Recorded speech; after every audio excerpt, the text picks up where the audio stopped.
Bonjour et bienvenue sur une nouvelle vidéo sur ma chaîne YouTube, la chaîne du Frussien. Et le Frussien, c'est moi, Alexandre. Et sur cette chaîne YouTube, je vous parle de la Russie d'aujourd'hui. La Russie d'aujourd'hui dans toutes ses réalités, ses contradictions. Et de ma vie en Russie, puisque j'habite à Moscou depuis 16 ans, où je travaille, je dirige un cabinet de conseil en ressources humaines et recrutement, mon activité principale. Et j'ai développé un module pour les particuliers qui s'appelle la Ruspatriation. La Ruspatriation, qui est un module par lequel j'accompagne les gens qui ont envie de déménager en Russie, qui ont envie de vivre et travailler en Russie ou avec la Russie.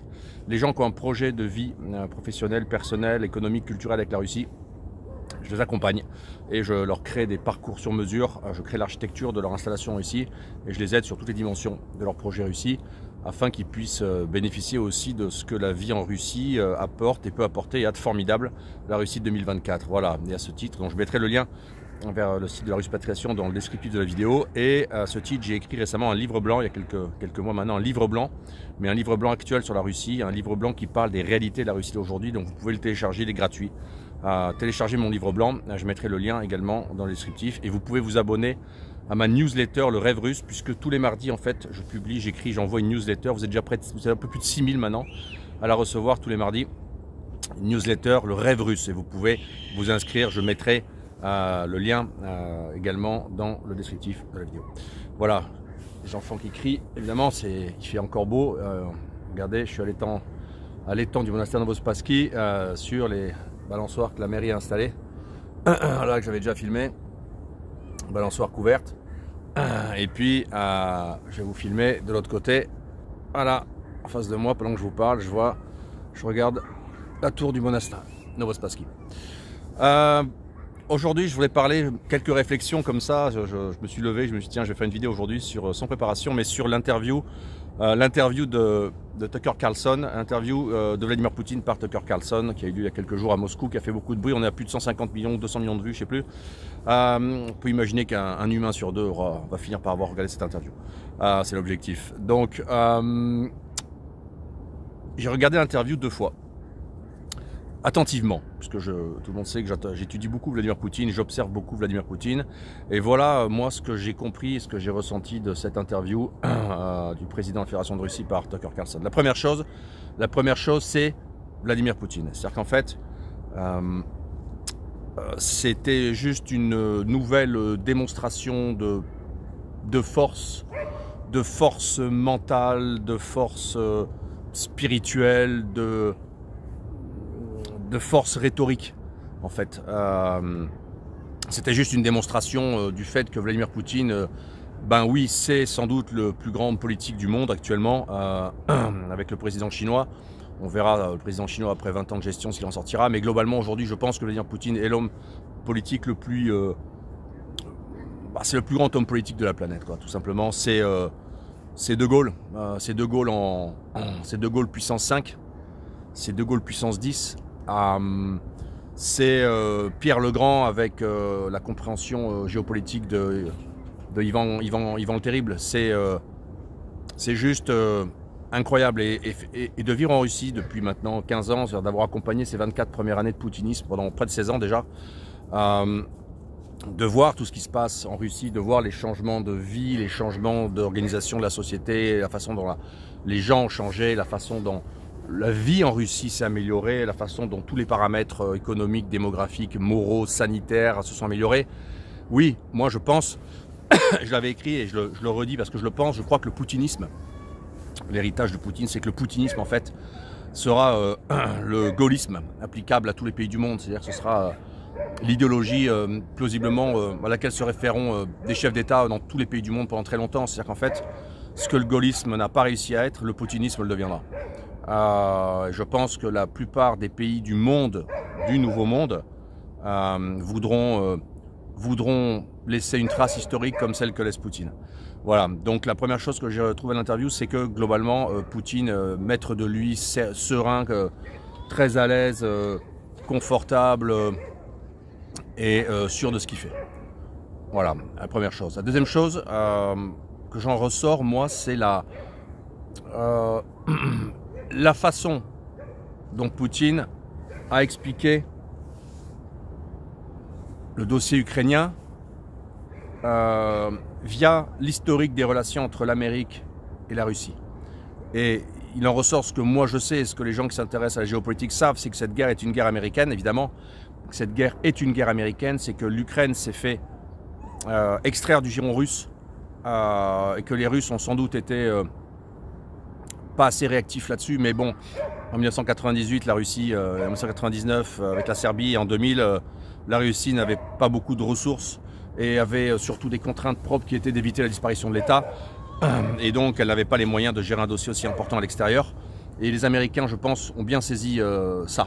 Et donc, je pense que l'extraction de l'Ukraine du giron russe a été méthodique et continue. La propagande terrible dans laquelle ont vécu les Ukrainiens, qui continue, hein, pour leur faire croire qu'ils ne sont pas des Russes et qu'ils ont une histoire propre, que c'est un pays qui devient non pas autre chose que la Russie, mais une anti-Russie, c'est ça le problème. Je pense que cette propagande a été menée de façon très habile. Je pense qu'en fait, voilà. Et le fait que l'Ukraine soit devenue une anti-Russie, donc le proxy utilisé pour faire la guerre à la Russie et au monde russe et aux populations russophones de la région, je pense que l'explication historique de Vladimir Poutine, il y a une vidéo que je mettrai qui est assez marrante où Carlson lui dit pose la question et Poutine dit si vous avez 30 secondes je vous explique, et ça, je crois que ça a duré 43 minutes en fait de remise au point historique. Donc voilà, mais il peut pas y avoir ça sans ça, c'est-à-dire qu'en fait on ne peut pas prendre en main les dossiers, et je crois que c'est l'erreur énorme de l'Occident, c'est d'aborder les élites occidentales, enfin les médiocres sous-élites occidentales abordent le monde sans prendre en compte ni les héritages historiques, ni le passé, ni les particularités propres, culturelles, anthropologiques, démographiques, sociales, morales, religieuses, ethniques des populations. Donc l'Occident en fait c'est un espèce d'aspirateur qui voudrait enlever toutes les tâches et que ce soit blanc comme chez lui partout et que tout le monde fasse comme eux, mais en fait ça marche pas. Donc la deuxième chose que je ressors, c'est vraiment l'espèce de prise en main, enfin le rappel historique du temps long et des événements, et la démonstration claire de la mainmise, de la pression américaine et anglo-saxonne du reste, hein, puisque lors des négociations, vous vous rappelez, hein, après le début de l'opération militaire spéciale, les Ukrainiens étaient prêts à négocier, et c'est les Anglais qui ont dit non, stop, vous allez faire la guerre, on vous soutiendra. Hein, c'est Johnson, cet empaffé de Boris Johnson. Donc c'est le monde anglo-saxon qui a brisé la continuité territoriale eurasiatique et le lien entre la Russie et l'Europe. Donc c'est vraiment une guerre des blocs, une guerre de civilisation, c'est une guerre terrible et à des motifs géopolitiques. Donc la deuxième chose que je ressors, c'est ça, c'est que la démonstration que la politique russe, en fait, que la géopolitique russe, en fait, prend en compte le temps long et les histoires des peuples et des pays, et ça je pense que c'est très important. La troisième chose, c'est que Poutine en a parlé un peu, c'est le basculement du monde. C'est que, en fait, j'en ai déjà parlé ici, c'est à ce même endroit il y a un peu plus d'un an, après un an d'opération militaire spéciale. C'est le fait qu'en fait, la situation qu'on avait jusqu'alors, qui est qu'en fait, l'Occident dominait largement, c'est en train de s'arrêter. Cette domination occidentale, elle est en train de s'affaiblir. Certes, il y a des outils de puissance fortes de l'Occident dans le monde. Il y a le dollar américain, il y a une forme de supériorité militaire sur beaucoup de pays.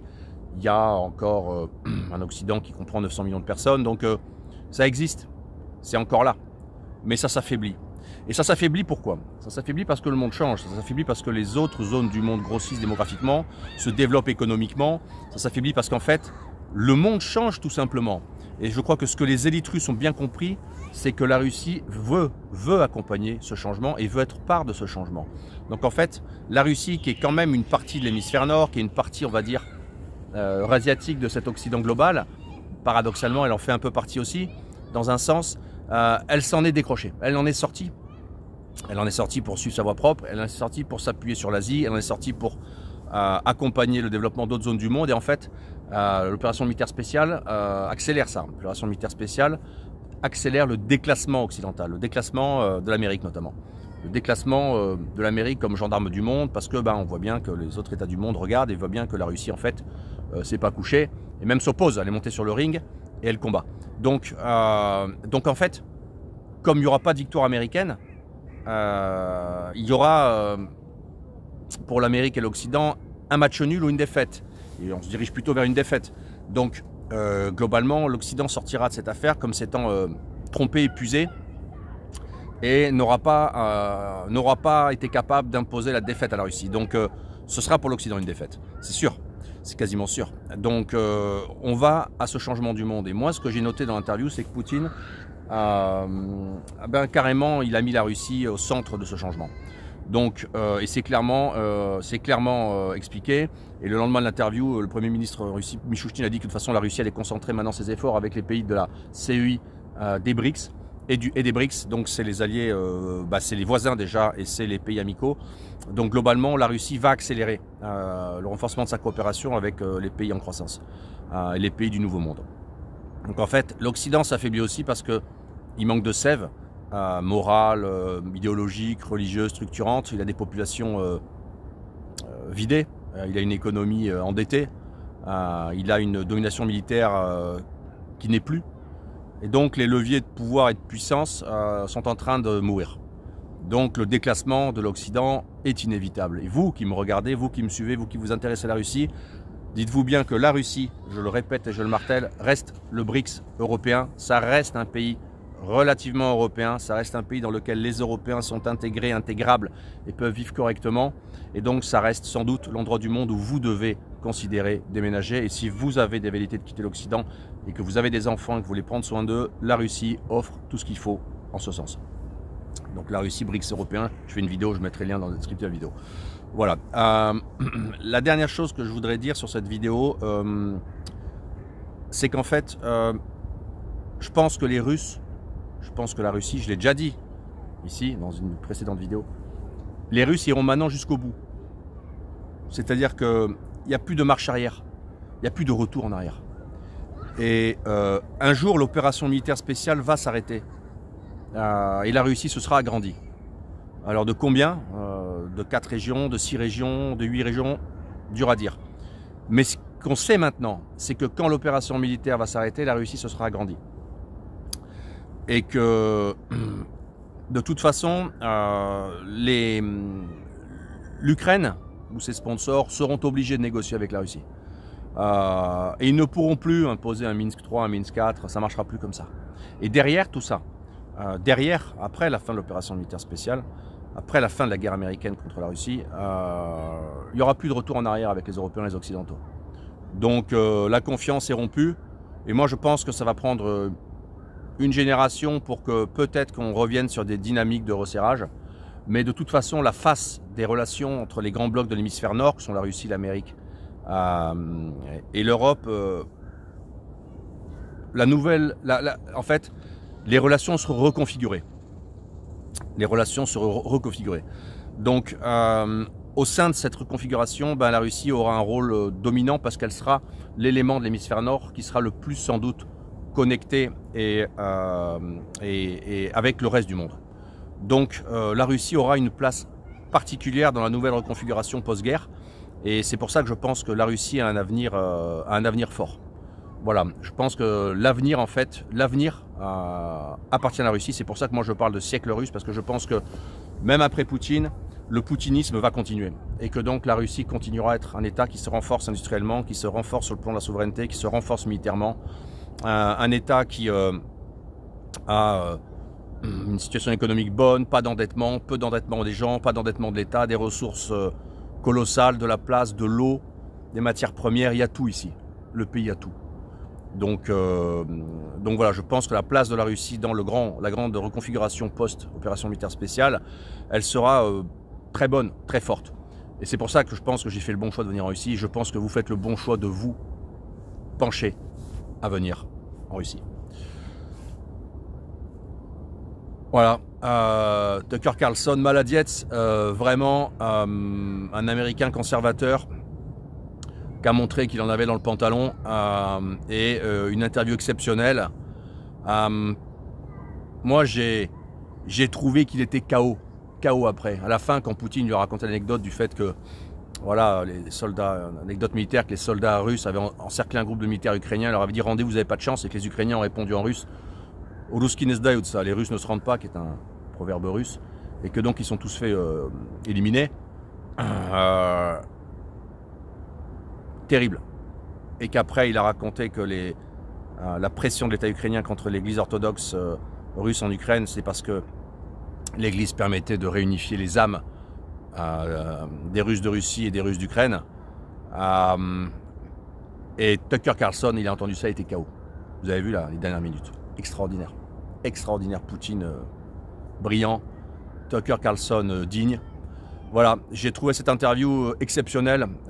Beaucoup de gens m'ont dit oui, mais on n'a rien appris, oui, mais si, oui, mais ça. Oui, mais c'était pas le but.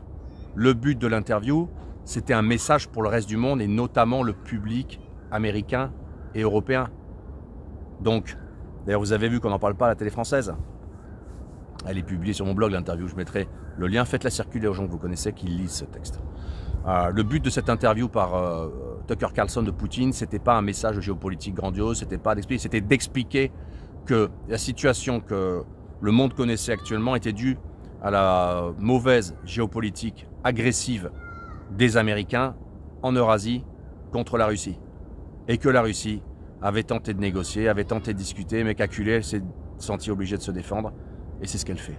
Donc le but de cette interview, c'était un message surtout pour les gens hors de Russie, hors d'Ukraine. C'est pour les Européens, c'est pour les Américains, c'est pour les électeurs des élites politiques des pays qui ont déclaré la guerre à la Russie. Et là-dessus, je pense que c'est un des plus grands coups de soft power que la Russie ait fait depuis très longtemps. Voilà, c'est tout pour aujourd'hui. Voyez derrière moi, ciel bleu, voilà, la Russie du mois de février, pacifiée, apaisée, magnifique sous la neige et le ciel bleu. C'est tout pour aujourd'hui. Merci à tous de me suivre. J'apprécie les messages, les commentaires. Vous êtes nombreux à m'écrire sur YouTube, sur Telegram, par mail. J'adore. Je suis content. Vraiment, j'apprécie. Merci de soutenir mon travail. Merci de vous intéresser aux Prussiens, à la Russie. Je tente de vous fournir des informations qui sont justes. C'est pas facile. Je prends beaucoup de temps, vous savez, là-dessus, mais je le fais parce que j'y crois. Je crois en fait que vous êtes nombreux vous êtes nombreux qui allez venir en Russie, et je vais vous aider à vous installer en Russie. Je le fais parce que j'y crois, vraiment, et parce que je pense que c'est le bon choix. C'est tout pour aujourd'hui. Partagez cette vidéo, abonnez-vous à ma chaîne, soutenez-moi, c'est vachement important. Likez, partagez, abonnez-vous sur Telegram. Et moi, je vous dis à très bientôt pour une nouvelle vidéo sur cette chaîne YouTube, la chaîne du Prussien.